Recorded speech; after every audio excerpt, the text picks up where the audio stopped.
Welcome back again to your physics session, and today we are going to complete whatever was left in this chapter of light, and we were studying about image formation from concave mirror, different cases. So far we have covered 3 cases and 3 are remaining, which we will cover today.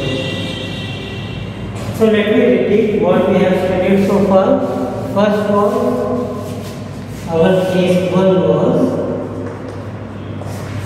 when object was situated at infinite. In that case, image was formed at focus. Second case was when object is situated between center of curvature and infinite. In that case, image is formed between center and focus. Third case was when object is at center of curvature, and in this scenario image is formed at center. Both object and image coincide with each other. Moving forward, case 4 is when object is between center and, this is our fourth case, when object is between center and focus. Now this is our concave mirror. This point is our center of curvature. This point is cone. Does anyone remember the definition of cone? The midpoint of reflecting aperture is O, and midpoint of light joining pole and center is called focus. That is capital F. Here somewhere should be infinite, and this line joining pole and center is called principal axis of mirror. What does our case say? That an object is between center and focus. Somewhere here. This is center, this is focus, and our object is located somewhere here. Let's call it A, B. What did I tell you about incident rays? We have to be very precise while selecting them. One should pass parallel to the principal axis, and other should go through focus. The ray which goes parallel to the axis after reflection passes through focus, and ray which passes through focus becomes parallel after reflection from mirror. So it should look like this. We are going to take first ray that is parallel to the principal axis, and it should pass through focus after reflection. Something like this. First ray starting from the object that is parallel to principal axis goes through focus after reflection from mirror.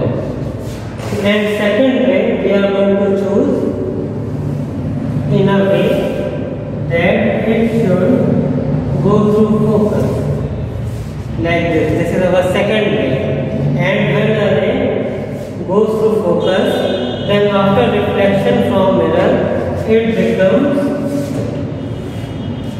parallel to principal axis.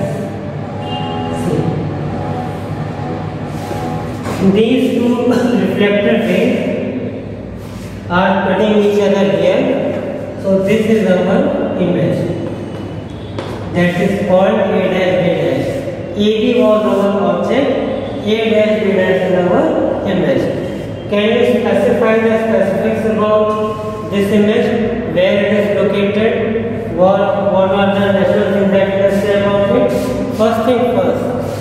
It is looking quite bigger than object. It is also real because it is inverted, and it is bigger than object. Bigger is not a proper word here. In case of optics, we use the magnified. If an image is larger than the object, we say that image is magnified. Image is enlarged. And what about location? It's toward left from center and right from infinite.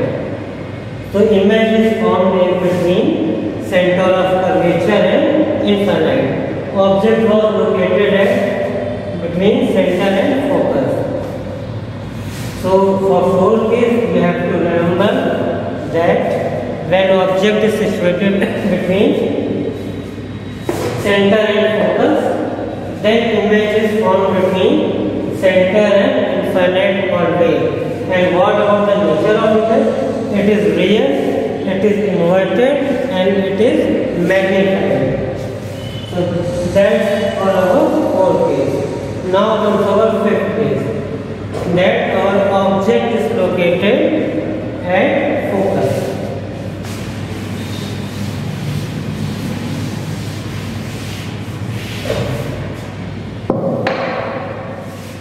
Case 5.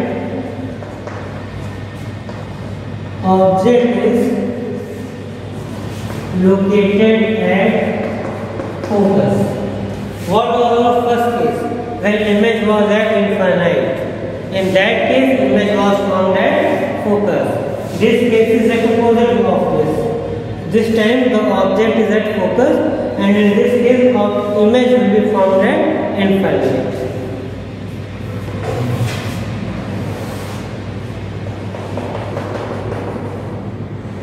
This is center, this is focus, and this is pole. Object is at focus. Now first ray, we are taking like this. This is parallel to the principal axis. So after reflection, it will pass through focus. And second ray, you can take any here. Now you can't take a ray that will pass through focus because the object is at focus itself. So second ray you can take anywhere.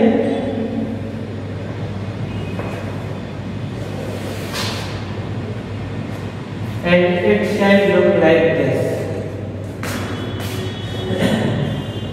As you can clearly see, these two reflected rays will not cut each other ever because they are parallel to each other. This shows that they are going to meet at infinite. So this is our case 5, that when object is at infinite, image will be formed at when object is at focus, image must form at infinite. And when our object is at infinite, our image should form at focus.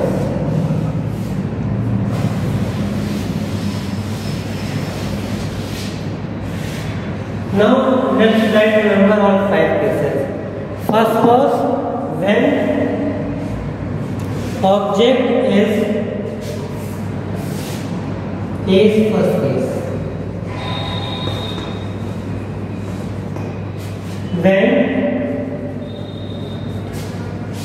Okay, let me draw a table. That way it will be easy for you to remember.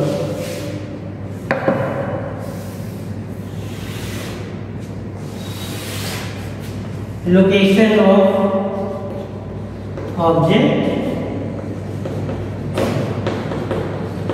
and this side location of image.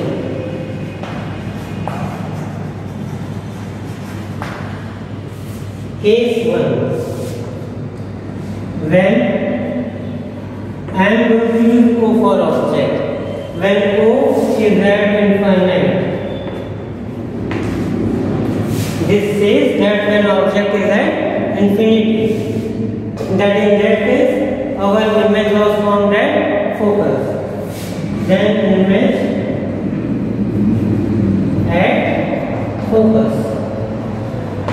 That was our first case.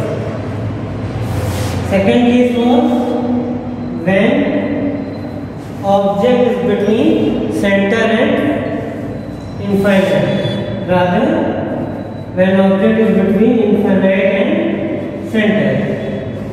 C for center. In that case, our image was formed between center and focus. C and L. Third case was object at center formed at center, and we say that both image and object are coinciding with each other. Fourth case is when object is between center and focus. Between center and focus. In this case, we learned it today. Our image is formed between center and infinite.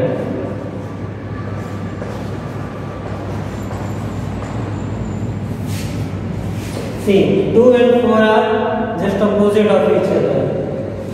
When object is between infinite and center, image is formed between center and focus, and when object is between center and focus, image is formed between center and infinite. Fifth case, when object at focus, then image at infinite. Now first and fifth case are opposite of each other. When object is at infinite, image is at focus, and when object is at focus, then image is at infinite. This is our unique case, that when object is at the center, then image is also formed at the center. And in all these cases, image formed are real. These all 5 cases have one thing in common, that in all these 5 cases, image formed by spherical concave mirror is real in nature. It may be larger, it may be shorter than the object, but what is common for all? That image is always real. That's all for today. We will meet again tomorrow.